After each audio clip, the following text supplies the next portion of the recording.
Tonight, my co-host, Miss Jacqueline Sarver, we will be passing the mic to her. The hot topic on tonight is going to be very interesting, and I hope that those who tune in will really get the chance, the opportunity to just sit back, gain information. And hot topics is a Zoom roundtable. So since it's a Zoom roundtable, then everybody gets a opportunity to share their opinions. Since Ms. Sarver, who is the co-host of Electra James Inspirational Talks, has volunteered and wanted to share something with us all, we're going to go to the back, those who join in later, and myself, and this mic is going to be passed to Miss Sarver. So let's have some fun and learn at the same time. Because guess what? All right. We are growing up together in information. So let's get started. Are you ready, Jacqueline? I'm ready. Okay. Let me set you the see screen. somebody wants the link. Somebody just sent a message. They want the link. I sent the link. Let me see. Hi, whoever sent that message. Let me see. That's Diane. Oh, okay. Great. Oh, Great. she said she said to send it through text. I don't know how to send it through text. Oh, okay. Give me a quick second here. Let me send you the. I can't do it while I'm talking. I'm sorry, but go ahead and email it to her, and then once I'll tell you what. We'll take a breather, and I'll send it to her in a minute. Okay. Okay. I know how to do it. You need to send me her phone number. Okay. You text me her phone number. Okay. For those of you who don't know, no, Electra and I are not in the same building, in the same house, not even in the same town or in the same county. That's why, we're talking back and forth here. But hello. Hi, I'm Jacqueline. Thank you very, very much for tuning in. And I want to tell you a little bit about myself tonight. Let me send this link to our friend really quickly. I have to go over here and grab it, and is getting ready to send it to you now. Okay. I'm getting it there, and now you're sending me her phone number now? Yeah, I'm trying to get it to you now. Oh, I've got it right here. Okay. Oh, you got it? Yeah, that's it. Okay. Now, I'm going to send her a message, and I'm going to copy the link. There you go. Okay, Diane, you're in. That's the link. So we'll see you in a few minutes. Okay. Anyway, I'm going to tell you my story. Okay. I'm going to go on and fade out. Okay. All right. And I'm just going to keep talking, and you interrupt me when my 30 minutes is up, okay? Because you know me, I keep talking. So there we go. Jacqueline, born in Texas. I don't want to say born and raised in Texas because I spent a lot of my time outside of Texas. I'm going to tell you my story, and I'm not telling you my story because I want you to feel sorry for me. I'm telling you my story because I want to tell you how I've grown from my story. The topic I gave tonight's talk is it's creating courage from chaos. And where does the chaos come from, and where does the courage play in? So let me paint you a little picture. I am the third of 6 children. Of us, our family, by the time I graduated from high school, so we're talking about 12 years of education plus the first 5 years, whatever. By the time I graduated from high school, my family had moved 22 times that I remember. There may have been moves before, before that, but I don't remember. And no, my father was not in the military. Uh, that's just my parents. Neither of them are alive anymore. I, someday I'll write a book about their reasons for saying why we did this. But the reason I'm telling you this is to tell you that my roots, where I lay down roots at, is with my sister. My older sister and I. Um, my older sister is kind of the mother figure for me. Wherever my sister is where I believe my roots are. There's not a town or a city or a place or a home that I consider my roots. Not a neighborhood, um, nothing like that. Okay, start out. Uh, Family from Illinois lived in a place called Rockford, which is northwest of Chicago, considered a outer suburb of Chicago. One of my earliest memories of being a elementary school student in Rockford was a political unrest. Uh, there were race riots in Rockford in the mid 1960s. And because of those race riots, one particular elementary school that we were in at that time, it was a polling place. There used to always, a lot of schools used to always be a polling place. And it was a polling place at a particular election, and that the protesters broke into the school, and they were actually shouting slogans and saying things that us as children had no clue, but they were throwing children out of their way. I remember a little boy in front of me being picked up and tossed into a brick wall. I was not damaged. I was pushed and shoved a little bit, but I was not hurt. And my family didn't live there long enough for me to know whatever happened to that boy. So that was one of my earliest memories of politics, was this extremely frightening situation, being a little kid, I think third grade, and being these big grown-ups. And that's all we thought, big grown-ups pushing us aside and and shouting things and whatever. That's all we knew. Let me talk about the next moment that I remember. And this was in the fourth grade. Uh, got a letter to take home from school to my parents.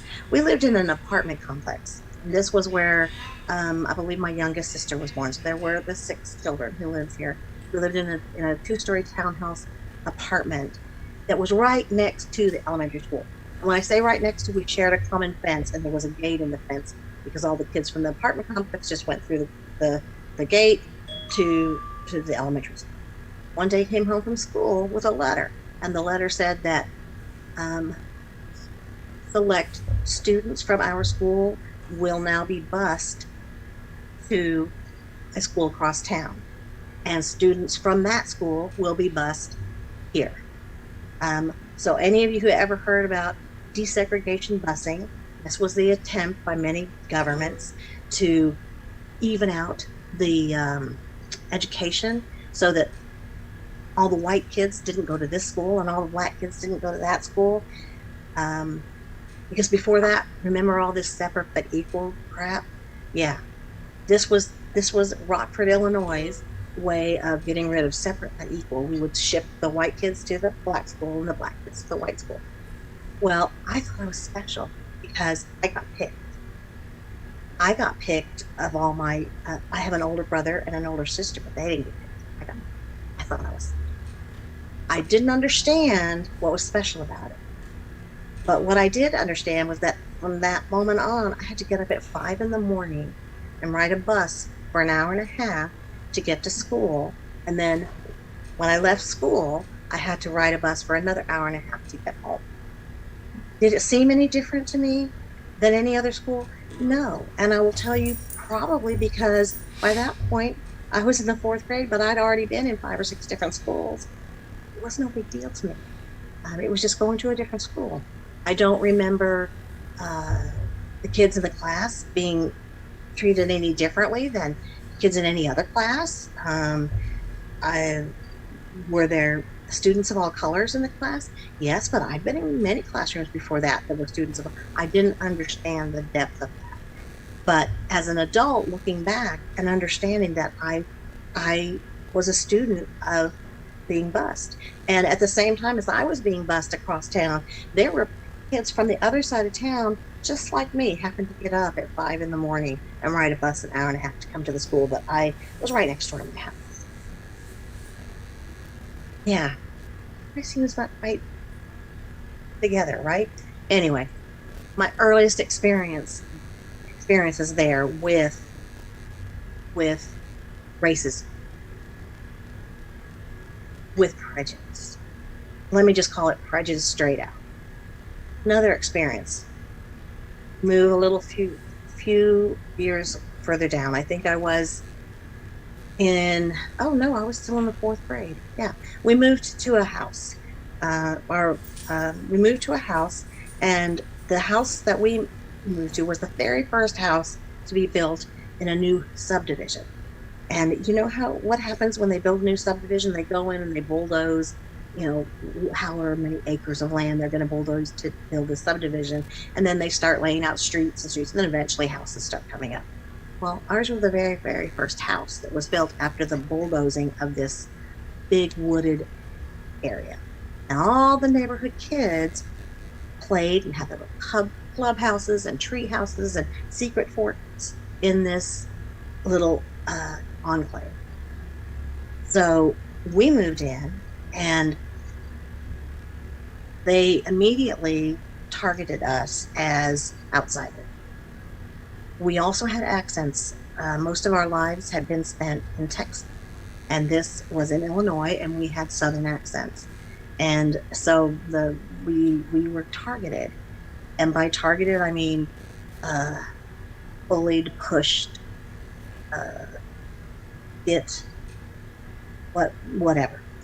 Um, the parents in this area, their taxes went up. I didn't understand that at the time. All I knew was that kids were mean.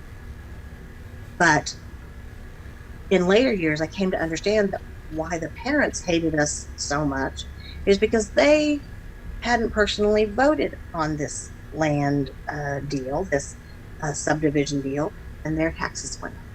So my parents were ostracized as well. Um, we left that house and that school. I remember um, being at school and getting called. Uh, no. When we left that school, we knew we were leaving that school. Our father had told us a few days before that we would be leaving, and told us, don't tell anyone because it'll just get worse. They'll be egging the house every night instead of every other night. They'll be spray painting our driveway. They'll be, you know, to the extent of crosses being burned in the yard. Um, but the day that we were moving, we were told to let our teachers know. And so when I told the teacher, she stood up at the front of the class and she said, class, we're losing one of our classmates. And, we're so sorry to see her go. And, Miss Jacqueline is leaving.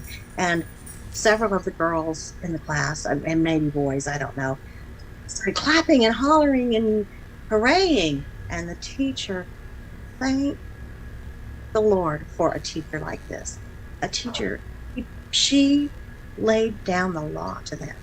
And she said, what right do you have to treat any other human being different because of where they live, how they speak, or what color their skin is? And I'll never forget that for the first time in my life, I didn't feel ashamed of who I was. I didn't feel ashamed for the fact that I had never spent a year in the same house, in any home, wherever. I didn't feel ashamed that I had never spent 2 summers in the same place. I didn't feel ashamed that my only friends were my brothers and sisters. That was the first time. Okay. Move forward, fast forward. From there, we left Illinois and we moved back to Texas, and we never moved back to Illinois again. Um, Life happens, life goes on, things happen. I'm not going to talk about my family, the dysfunction of the family, because I have learned that every family in the United States is pretty much dysfunctional in some way or the other. So we all have our own brand of dysfunction. I'm not going to talk about that. I am going to mention one particular instance. As I said, by the time I graduated from high school, I had moved 22 times. My parents had moved 23. I did come home one day. I I had a weekend job, and I actually worked from Friday night until Sunday night, straight through. I worked 40 hours a week, but I did it from Friday night to Sunday night. And I took care of disabled adults. And that is that's what I did for many, many years. And that's how I worked my way through college, et cetera, et cetera.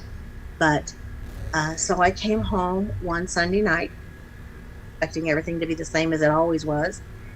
My father had been injured at work a few months before, but um, I was working and I was helping pay the bills, and that's just the way it was. But I came home to an empty house. I came home to the only furniture left in the house was what was in my bedroom. Now, let's not get into judgment. Should my parents have done whatever they did, they didn't do whatever. But it was an eye-opening experience for me. And granted, yes, I was about to graduate from high school. I was going to be graduating about in, I think, 4 months. And so for 4 months, I managed. I slept on people's sofas. I spent time at my sister's. And remember, I worked Friday nights and Saturday nights. So, it took a week for us to find where our parents had moved. And their opinion was, she's a grown up, she can handle herself. Hey, Not Miss a problem. Wynn. Okay, Oh, oh, I'm just talking on about my things that have colored podcast. my life, I call made it me mine. who I Okay. am today. So one one of the many instances that happened that I have to talk about is uh, having having my a grandmother. My grandmother, everyone called her Granny, and I don't mean just me and my siblings. My father was her oldest son, but my granny was a nurse, and she came home. She from Illinois, and at after a while came down to live in Texas. And what made her come to live in Texas was that my okay, sorry, um, my father had gotten ill, and because of my father's illness, um, things happened. CPS got involved, and myself and my brother and my sisters, we were all taken into foster care. And uh, fortunately for us, we did not have to spend an extended years and years in foster care.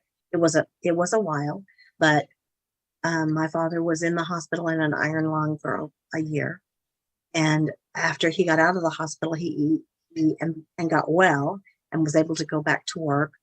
So a couple of a while, he began the fight to get us back. And by the time I was in the 10th grade, I was back with my parents. So I did spend the 10th, 11th, 12th. I returned to live with my parents by that point. So, but that also colored my life. Um, anyone who's been in foster care, and it doesn't matter who you are or why you were in foster care, you knew the reason you were there is because your life was basically a throwaway. And I know why CPS. I know I was there, and I remember the day uh, that apparently our mother had applied for assistance, and the see whoever comes, and I don't know if they still come and check, but whoever comes and checks on families, and there were 6 of us, all under the age of 15, living at home, and um, So the whoever comes and checks came to check and found the situation to be what the situation was. My mother uh, had a drug problem. I'll just put it that way. My mother had a drug problem, and we were taken from the home that night, um, and split up. But my older sister and I were always kept together. My older sister and I were always kept together. We were moved a couple of different times to different foster homes, as whatever happens in the world happens, and you get moved to a different home. So we were moved a couple of different times. The second foster home, I saw firsthand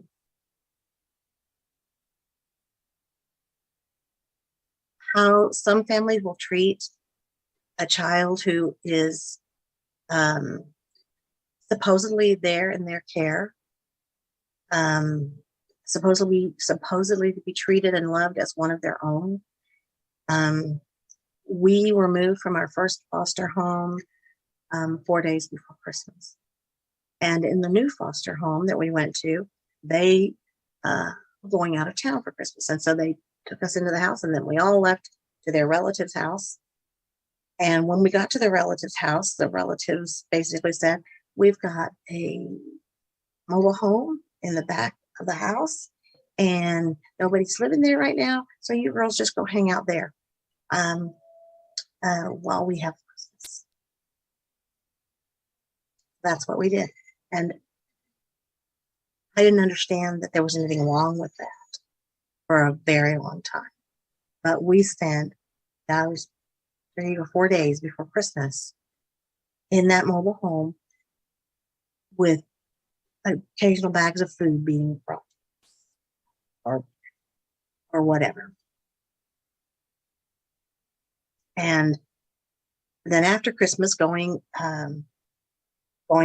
back to the town that these people lived in, and going to another school again, which was nothing new to us, because my time's almost up.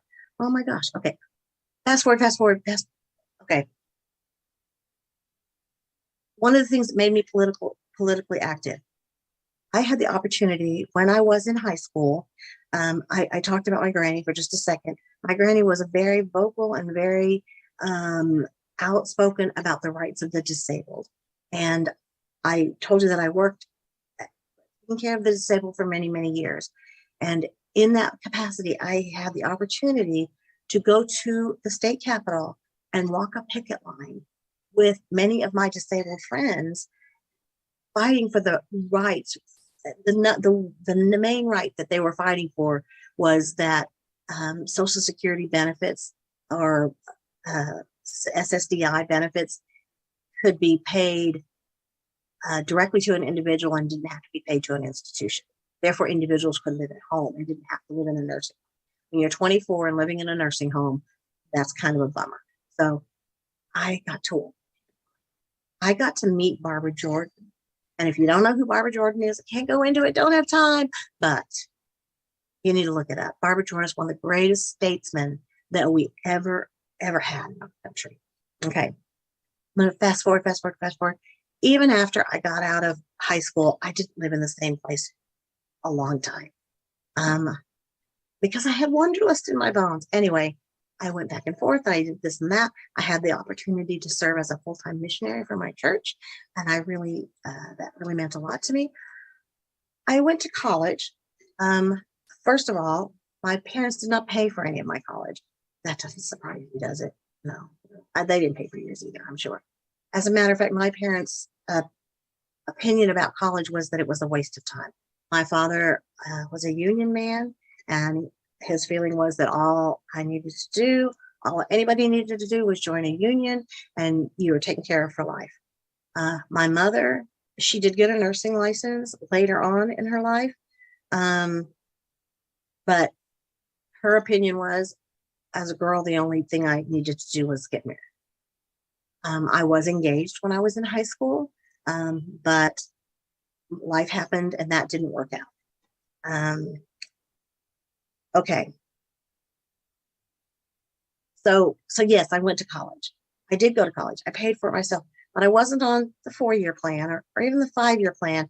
I was on the 30-year plan. Okay. It took me a while. But just because it took me a while doesn't mean I didn't do it.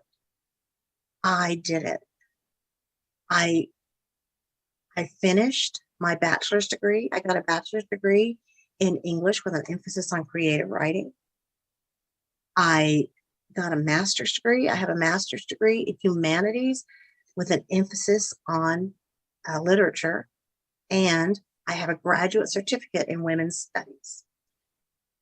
At the time that I got my certificate in women's studies, University of Houston did not have a degree in women's studies. They only offered a graduate certificate, although they do now offer a graduate degree in women's studies. I had the opportunity to go to work as an academic advisor, both at the University of Houston and then transfer to a fantastic little college, the College of the Mainland, where I got to work with people just like me, people who didn't always necessarily get to start college or finish college when they start, didn't necessarily have mom and dad paying for stuff, had to fight for every hour of school that they got. And that's where I worked. And I got to understand that there were people like me all over the place. But people like me don't always have the same color of skin that I have. And people who have the same color of skin that I have aren't all like me. I came to understand that we are who we create ourselves to be. I know that I found the courage to do things by myself and for myself. For example, and this one is for you, Diane, if you've checked in. Diane is one of our friends who often participates in the hot topics with Electra and myself. But Diane talks about her story about leaving Louisiana, just packing up her kids and leaving because of her abusive relationship that she was in. And I was married for a very short period of time. And one day we were living with my sister. He couldn't hold a job, this. And I came home from work and I got a suitcase out of the closet and I put it on the bed. And he said, "What's that for?" And I said, "It's for you to put your stuff in because you're leaving." I could not believe I had the courage to do that, but I did.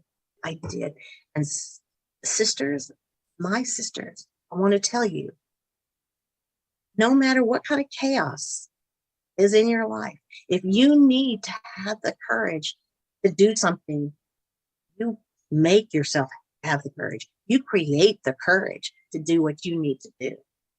I created the courage to make that man. I never, ever thought that I would get divorced. One of the things that changed in my life after I graduated from high school is that I became a Christian. Now, I'm not saying that I wasn't a Christian before because my family espoused Christianity. My parents, were what we would call hard time churchgoers. When things were bad, when things were really tough, they would go to church for a while until they forgot about it. They weren't even holiday Christians because once they forgot about it, we forgot about it. And, we didn't go to church again for another, 5 or 6 years until the next tragedy. So there you go. So although I was raised a Christian, I knew nothing about Christianity. I became a Christian. And yes, my Christian beliefs are tainted or colored, I guess I should say, by my upbringing, but they're the same. My time is up. Anyway, I'm talking about courage. I'm talking about courage. And I know that everyone who's listening has a story of courage. And if you don't have a story of courage, but you need to find the courage, find your fellow believers. Find Electra James Inspirational Talks. We will help you find courage. And I'm not saying anybody should get divorced. Don't pretend that I'm saying that because I'm not. But what I'm saying is, if you need courage, find the courage, create your own courage. Don't let the chaos of your life eliminate your possibilities. Sorry, the dogs got excited about something. That is okay. Anyway, Thank you for sharing on tonight as we pass the mic to you, creating courage from chaos.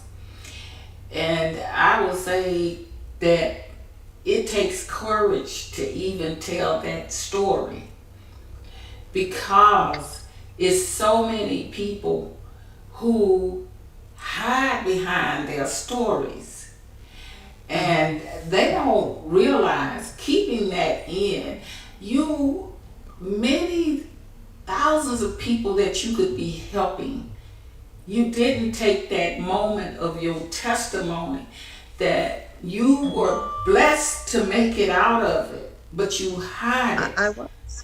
And I look at the fact that I was thinking on last night when I was making the promo. Electra James Inspirational Talks is a safe place to release your story. Hot Topics is a safe place to release your story. Nobody on this Zoom roundtable comes to this table to criticize anyone, but it's basically to respect one another's views because all of us have come from something. I was listening when you was talking and some stuck with me when you were talking about how they were throwing the kids in the trees. Can you elaborate on that some more? I can. I remember it so vividly. The protesters who broke into the polling place, they were not all of one color. They were, and I'm sure that they were as normal, average, everyday people as some of us. But I remember specifically the man who picked up the boy in front of me, who pushed me aside and picked up the boy who was in front of me, had long blonde hair and had on a t-shirt made out of an American flag. And I just remember, I remember fear. I remember fear because no one, and even after that happened, no one explained to us what it was about because racial disparity was so bad in Chicago at Oh, that okay. time Okay. that no one, and I don't know if you may have heard of, there was a mayor, Mayor Daley, Okay. and whenever people talk about uh, injustice, racial injustice, they can point their finger at this Mayor Daley. And he was the mayor in Chicago at that time, and this was In fact, election, I guess. Joe Madison was talking about him this Oh, morning. was he? A caller called in and Mm, mentioned that name, how ironic that is. But I forgot you how stayed in ironic, yeah. Chicago. But move forward on it because I want to hear this. Yeah, so that all I remember is I do remember being pushed down and this kid being thrown into the bushes over against a brick wall. So I don't know if he hit the brick wall. I don't know, but and kids were screaming and crying, and teachers were pouring out of the building. Now I don't know how it is in elementary schools today, but back in that day, the doors were locked until 8 o'clock. We lined up outside the school to come in when they unlocked the doors, Yes. and it didn't matter what the weather was, rain, shine, it didn't matter. We waited outside and they unlocked the doors, when it was time to come in. And so we were all lined up there to come in when this horde just trampled through us. They just trampled through us. And kids were crying, and then teachers come running out of the building, and I do distinctly remember teachers saying, taking kids and saying, "Oh, get out of the, let me trying to get kids out of the way." You Yes. know, I do Yes. remember that. Mm-hmm. I don't remember, and I do remember the police coming. I do Okay. remember the police coming. Mm-hmm. Mm-hmm. And um, I don't remember anyone ever saying, like, uh, let's get you some counseling because you've been through this terrible time. Mm-hmm. Hopefully we do that with kids nowadays if they've been through something, but that was a traumatic thing. Mm-hmm. But and we all knew, we all understood Mm-hmm. that it was because of this mayor. We didn't Yes. know, I didn't understand race. I knew that there were some kids with different skin color than mine, but that was cool. You Yeah. know, I Yeah. I didn't know why, and we didn't know why this trampling horde had come into our Mm-hmm. school. We didn't understand that this was a polling place Yes. and people were coming there to cast their votes. We Mm. were, elementary school students. Yeah. And and the sad part is, because I'm gonna lead into something else when you talked about foster care. But I want to just for 1 minute on that subject title that you bring in tonight about creating courage from chaos. Because right now, whether people want to believe it or not, things are chaotic. They You've are. got to have courage to keep going. You've got to have courage to keep fighting. And when I see people who would much rather sit down and say, I don't want any parts of that, or that's too much, or that, whatever people say. Mm-hmm. And I look at the little kids that need us to be their voices, that need us to fight for them right now, because you and your sisters, y'all needed somebody to fight for you guys. Y'all needed safe places. You needed a place to lay your head because you were left without anything. Sadly, those things are still happening today. But what's happening also attached to that, they're turning to the drugs. Mm-hmm. It's I basically to compensate the pain. And I will if you tell don't you, mind, if you would just kind of elaborate on that a little bit, how that made you feel as a child. well, the number one thing it made me feel was that I was a throwaway child, that I didn't matter. Mm-hmm. And I will tell you, I mentioned that there were six of us. Now there are five Mm-hmm. because my older brother Mm-hmm. um, did drugs Mm-hmm. through this. And even though there were some extenuating circumstances and things happened that shouldn't have happened, I'll just tell you, my brother ran away from foster care and he ran to our mother, and our mother hid him for that period of time. And she had my brother um, is was from her first marriage, although his father died before he was even born. So it wasn't like there was another family or another father. He Yeah. was just as, we were never raised with the thought that he's our half brother. He was just a brother. Yeah. But she had a birth certificate for him under a different name. And so she used that birth certificate to register him in school and things like that while we were left in foster care. Mm. And um, you would have thought that he would have understood that he must be special. But I think what he understood was that not guilty. Mm-hmm. He always felt the pain of that. And when we were returned from foster care, Mm-hmm. we came. They got us back. Our brother took us to school, Mm-hmm. Um, and when he took us into the office worker, he said, "These are my sisters. They're here. Put them in class." And um, I remember the office worker saying, "Well, where are your parents?" They're at home. We're here.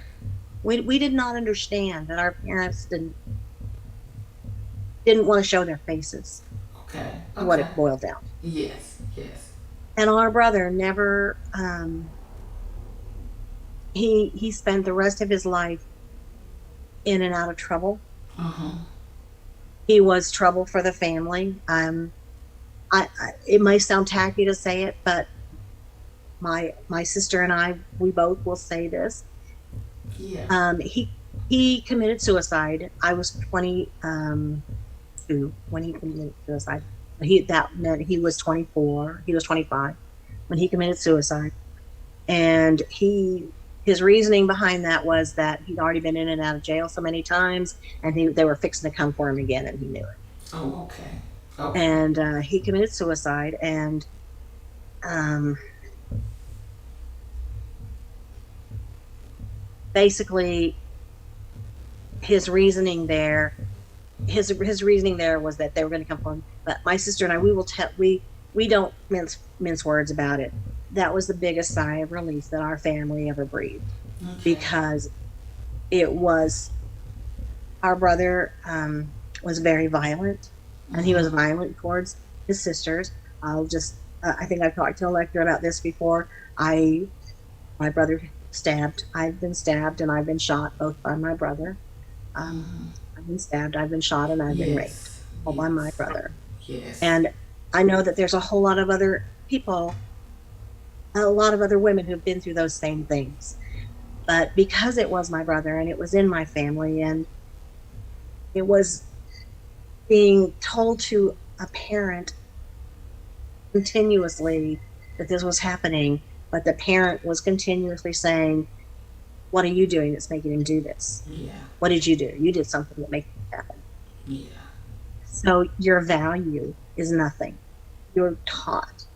I was taught through this, both before foster care and after foster care, even greater after foster care. When he was taken home and we were left, taught that you have no value. And every ounce of value that I had, I Yeah. created for myself. Yes. No one gave it to me. Yes. It is all my Mm-hmm. hard work. Yes. And And go ahead. Go ahead, yeah, because I want you to get it out. I just It's okay. I know that there are a lot of other women out there who are saying, but you don't understand. He'll beat me. He'll kill me. He'll just, yes, I do understand. Yeah. Yeah. Understand. And I know that it's not easy, but I know that if you can create your own courage, if you can see through the chaos to create the courage to do the things that you know you need to do and give yourself some value, you have value. You Yes. are not worthless. Yes. If you will give yourself that, you Mm-hmm. can become that. Yes. Yes. You know, Jackie, you are really such a powerful woman. You really are.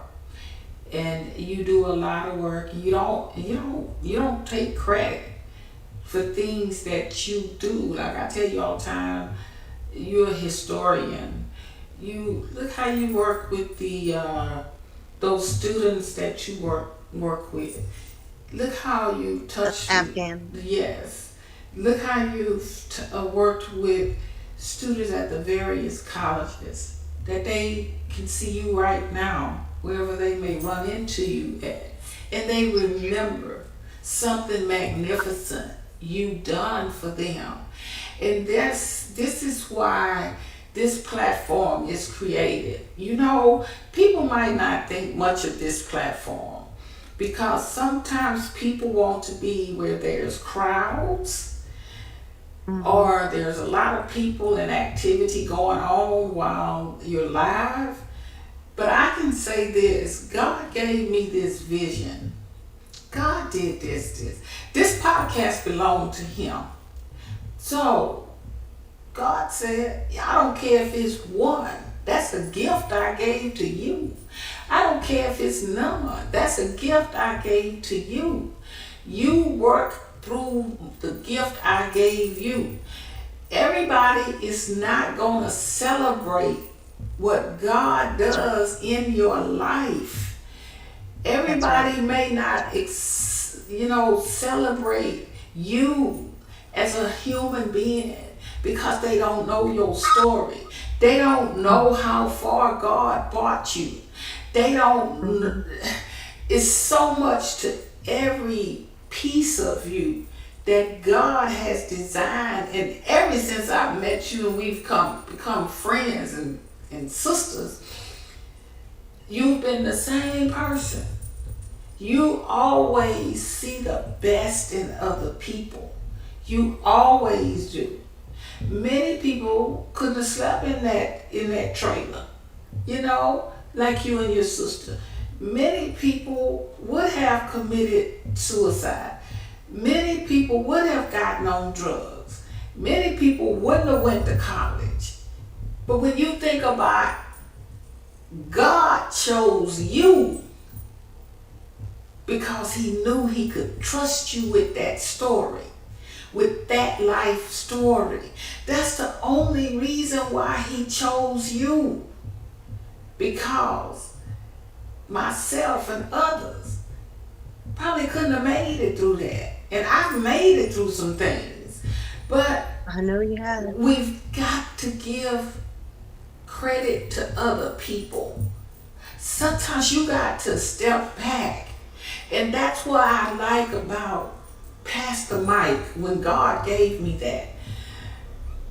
Give other people a chance to be spotlighted where people can hear their voice and share this space. And then he drops it in my spirit that Electra James Inspirational Talks is a place where you can release your story. It's a safe place. Because guess what? Everybody that has appeared in the past, appeared right now, and will appear in the future, God already knew the moments, just like he did on tonight. Your story is so important, and it will probably be more collaboration when people go back and look at the replays. The reason why I And say that because you create a conversation through yes, these videos. Go ahead. I was gonna say I've never been afraid to tell my story Hmm. because I don't know who needs to hear it. You're right. And even though sometimes it still hurts me, it hurts. Yes. Even even after uh, 4 decades, Yes. some things still hurt. Yes. But they wouldn't hurt if I didn't care. Hmm. And I care. I care. I've said it time and time again, and I believe that it is the response. I have no children. Hmm. Hmm. It's okay.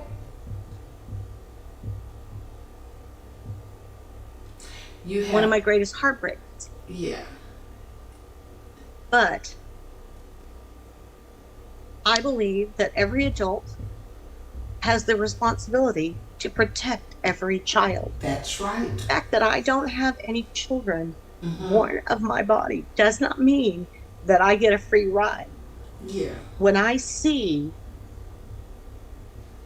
something that I think is harmful to a child, no matter what, it is my job and my responsibility to speak up. We, as the adults of this world, must We must. protect the children Hmm. because they are our tomorrows. Yes. And if we don't protect them, who's going to? Who's going I, to? Hmm. there's I tell this story. of a student that I taught. He came in with his mother to register for college. Uh-huh. I was college. I was already graduated from college. I was an academic advisor, and he came in with his mother, and he had just gotten out of jail for doing. I think he did 6 months or a year. I'm not sure how much for drug possession. And his mother sat at my table opposite him, and everything he said, I would like to try to do this. She said, you can't do that. You will never succeed. You're just wasting our time.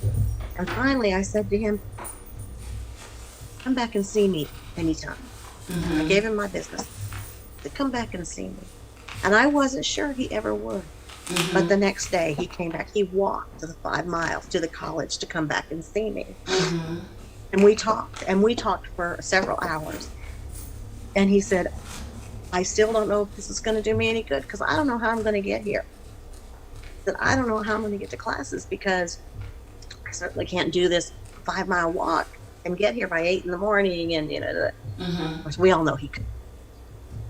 I says, well, where do you live? Where's your house? And he says, well, I live over here. I said, well, I drive right past there on my way to work and back every day. Mm-hmm. So for a year, I picked that young man up and I took him home every day, Mm-hmm. Monday through Friday. And the only thing was he had to be at school by 8 o'clock and he had to stay there until 5 o'clock. But Yes. because he had to stay, he got to know the library and he got to know study groups and not long after that, I became disabled myself. But because I had spent so much time working with the disabled community, it doesn't phase me or just surprise. I Yeah. can deal Yeah. because there's no surprises. But I was with another friend of mine, and she took me. I went with her to a University of Houston Clear Lake campus, which is also where I got my graduate degrees from. But we went to the campus. She needed to go to the library to get something that has printed up. And when we walked in the library, I saw a young man sitting there, and I thought, it looks so familiar. And I stopped, and he looked at me and said, do you know who I am? And I said, you look so familiar, but I just don't. And he identified himself, and he said, don't you remember you took me to school every day for a year, and you took me. Isn't that something? And I got my associate's degree. I'm finishing my bachelor's degree here right now, and I'm getting ready to go on for my master's degree. And it's all because you believed in me. Yes. And I may not have any children, but I think I've done right by more than one, not just him. Yeah. I think I've done right by a few. Yes. So I've done my best to protect the children, and Yes. I, I still do, and I always will. Yes. Um, You know. I believe. Mm-hmm. Go ahead. Go ahead. You you know, working with you and how students always wanted to see you when you were there. You know. Then when you left, people were still coming and asking for you. That's when you know you've left a mark. And way back then, with your grandmother, when she was working with the disabled, who knew that you would become disabled and you would be helping? See, people think everything is a physical disability. It's not.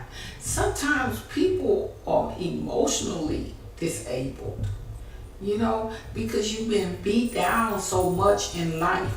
You've always been talked down. And that's my thing with, I have a pet peeve of mine is when people say, well, it's enough money for everybody.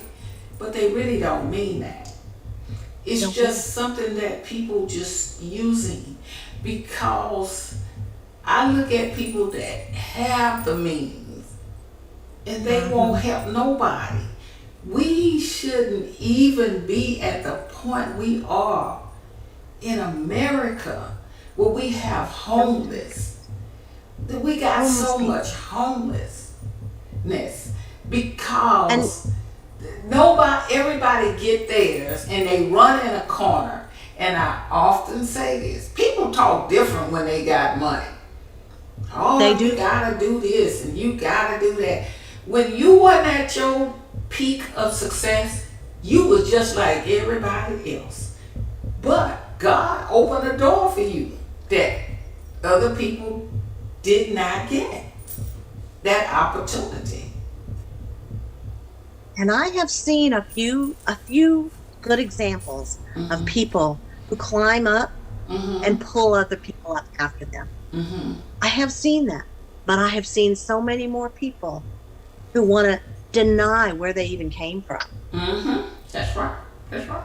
Or even worse, Electra, there are people who want to claim they've come from someplace they didn't come from You didn't because it come from. makes them look tough. Yeah. You didn't come from there. You have Mm-hmm. never gone without Right. a meal. You have never gone without new school clothes. You have Yes. never worn raggedy shoes to school. Mm-hmm. Yeah. But but I have, Yes. and you have, Yes. and I remember And been when laughed I at in the and been process. laughed. You know, There was a yeah, kids yeah. didn't just get cruel. They Kids didn't get been they cruel. they don't come out that way. They don't No, come out that way. no. No. Well, They learn it from somebody. that's right. I know this is a great conversation on tonight.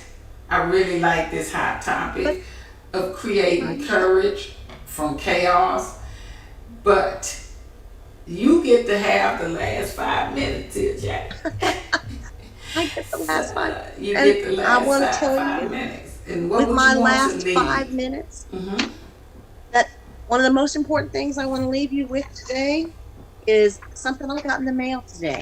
Okay. And because I am disabled, I get to mail in vote. Yay. My sisters, Yes. my brother, everybody who's watching me tonight, this is my voice. Yes. This is the only way that I'm going to be heard in the long run. Yes. This is it. That's Now, it. I know that these recordings that we do, they'll be around forever, and I want people to watch them. I want people to have comments, and I want you to email me and text me and private message me any questions that you want about my life. I will Yes. answer them as as well as I can. But the decisions that will be being made in the places of power in this country tomorrow, next week, next year, next month, 10 years from now, they that's how democracy works. We get to have a voice. Yes. So please be a part of our democracy. Remember what we gave up. Remember how we fought for democracy. Yes. That's what the American Revolution was about, democracy. And yes, have we had a pristine history? No. But guess what else? We're only 200 years old. In the scheme of countries, that's like, diapers still. Yeah. Okay? Yeah. Most other countries have been around for centuries, and they've had lots of time to work this out. We are working it out, but we can't stop We working can't it out. stop. And the way we work it out is with our vote. Please, please listen to me. If nothing else I have to say hits you at home, please remember we need your vote. We need your vote Yes. to Yes. reestablish women's rights Yes. that have been greatly diminished by the Dobbs decision Yes. right now. Yes. That is a decision all about choice and taking the choice away from women.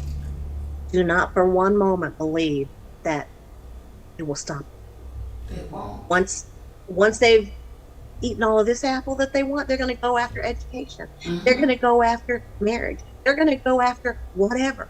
They're going to go Yes. after anything they can. So let your voice be heard. That's where I want to end this. Thank you. Thank you. Thank you. This was Thank very you, nice Electra. hot topic on tonight. Creating courage through chaos.